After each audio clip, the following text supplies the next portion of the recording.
forces you, makes you kind of add things to your game. Where's the league now as far as trends defensively, and is there anything specifically this year that you kind of focused on evolving with your own game? Yeah, I think obviously the league's much different than it was 12 years ago when I first got here. Style of defense, size of guys. I think you're seeing more athletic defenses. A higher concentration on speed on the defensive side of the ball across the league. An emphasis on maybe having more DBs on the field than earlier in my career, and so that's something that you have to account for and you have to be aware of. As far as evolving personally, I think that's a constant process. I'm always looking at how I can become a better quarterback, a better teammate, a better leader, but also how I can take care of my body better, what I can do to give myself every advantage possible to play at a high level, but also to be able to recover. And I think we've come a long way in the last 12 years in terms of how we recover and how we take care of ourselves as well. And I'm at this point at 34 years old. I feel as good as I ever have. Now, when you come in, you're from training camp, you're usually dripping wet, but for a different reason. How was it out there today? It's pretty nice today. A little bit of rain in the morning, a little bit cooler weather, the overcast. It's not typical Flowery Branch, Georgia for July, so I think everybody was appreciative of that. Kind of the second day getting into it, to get a little break in the weather was very nice. The pace a little different, knowing that you got fifth game this year. With the Hall of Fame game and so forth. Yeah, for sure. There's additional time that we have, and I think Dan will manage that really well. He always does a great job in terms of keeping us fresh, but having us ready to go. He nails that balance really well, and I think he'll do a great job with the extra days that we have. But I see it as a great opportunity too. When you have an opportunity to get some more practice time, some more time on the field with your guys and your unit, I think that makes you a better football team. So I really view it as an advantage for us. You talk about the extra preseason game. There's been some talk about maybe the 18-game season, and sure, maybe only just playing 16 games, but there being an 18-game season. What do you think about that talk? I haven't given it too much thought. We'll see what ends up coming of that. But I think as players, we'd like to see what that might look like for us, and what the preseason and off season might look like. So I think there's more to it than just adding the 2 additional games. But if it makes sense, we'll obviously take a look at that as a union and try and figure out what's best for us. What do you think about the preseason right now? Yeah, I know you've talked about it in the past, but what do you think about how many games there are in the preseason? Yeah, I think obviously I don't play in all of them, so it probably doesn't affect me as much as some other guys, and so I really don't have much of a problem with it at this point. But I get there being some unnecessary hits and shots that guys might take. But again, I think there's smart people on both sides, and we'll find a way to make sure this thing works as best as it can for both sides. Back in the old days, they used to have 6 exhibition games. I'll say this: 4 is better than 6. 4. What about, can you get ready in 2? Yeah, I don't see why not. I think that for a lot of the starters, 2 is really what you end up playing. You end up playing in 2, and I usually feel very well prepared coming into a season. We're moving closer to the Hall of Fame induction. Can you talk about Tony Gonzalez? What it was like having that guy on third down or red zone opportunities? He was automatic. One of my best friends that I've ever played with, and meant so much to me as a person, as a friend. Taught me so much about what it is to be a professional. But as far as playing with him, I mean, he was just incredibly reliable. Third down, you mentioned, if it was 3rd and 10 or less, we were going his direction, and he was making a play, and they knew we were going that direction, and he would still make the play.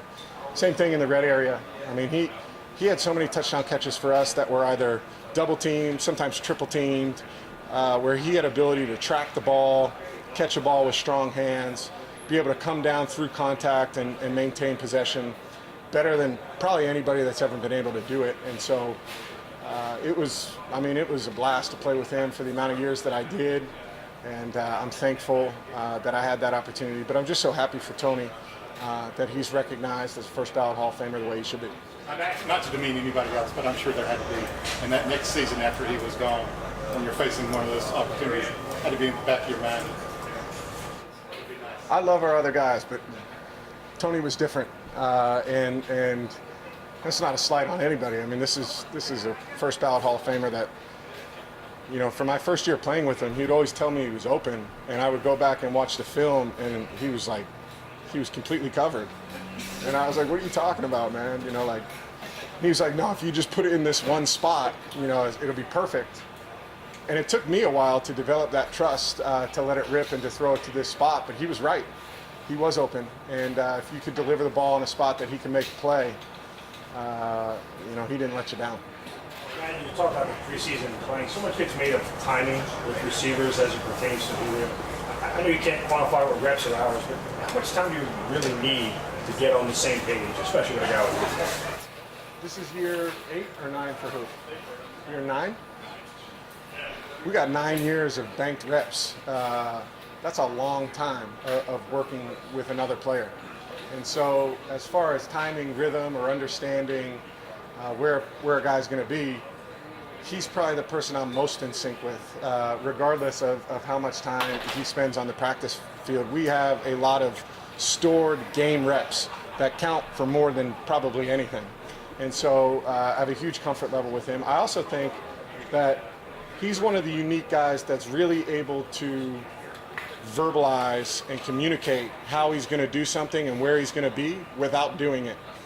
And then when he goes out and does it, he does it exactly how he said he was going to do it. So there's a huge level of trust that comes with playing with a player like that can communicate that way and then back it up and go out and do it. That makes me feel really comfortable. And, I trust him 100% that he's going to make plays, and he's proven it over and over and over that he's, one of the most dominant players in this league. Different things that have happened to you guys over the last 2 years. Do you guard against sort of expectations? Because I'm sure 2 years ago, a lot of people would say, "Oh, they're going to get back to the Super Bowl in the next 2 years." Has it changed your approach at all going into a season in terms of what you think or how you look at it? No, I think the expectation level has to be the same. It is the same for me, going into every season. I feel like we have talented players on, both sides of the ball and in the special teams phase of the game. I think we've got a really good team, but I've also learned along the way that, expectations don't really mean anything if you don't put the work in and focus on the small things along the way. And so I'm not scared of the expectations or shy away from that of what we're capable of doing. I think we can, do great things as a team. But the only way to do that is to compartmentalize and to go out there, concentrate on day to day, and try and improve in small increments. And so that's kind of my message to the guys. It's not shying away from what we want to do. Have that in the back burner. But how we get there is most important, and focusing on how we get there is my message to them. Than you used to be in terms of moment by moment, second by second. 100%. I think that's, a skill that you learn along the way, and you learn from not doing it correctly. You learn from screwing up, and I've screwed up plenty of times, throughout my career with where my concentration or where my focus was at, and that's. As a veteran or as a leader, that's one of the things you try and pass along to these younger guys is, don't make the same mistakes or don't screw up the same way that I did or other guys that I played with did along the way. Let's try and get this right now. And I think, the better we do that collectively as a team, the better off we're going to be. Last one, guys. Matt, you talked about how you are so close with Tony Gonzalez. It's kind of put things in perspective for you to be able to play with the guy, be so close with him when you play with him. Does it kind of put things in perspective for you as far as your career goes, and kind of like, all right, I played with a guy who went into the Hall of Fame, and maybe that's somewhere I may want to be one day. I mean, I don't think about it that way. I knew when I was playing with him, it was special, and I pretty much knew when he came to us he was going to the Hall of Fame. So I was just the icing on the cake. he was pretty much going there before he came here. So to just be a small part of it, that was fun. As far as personal stuff, trying to win games, and that's, you know, at the end of the day, what is important to me. Thank you guys. Appreciate you.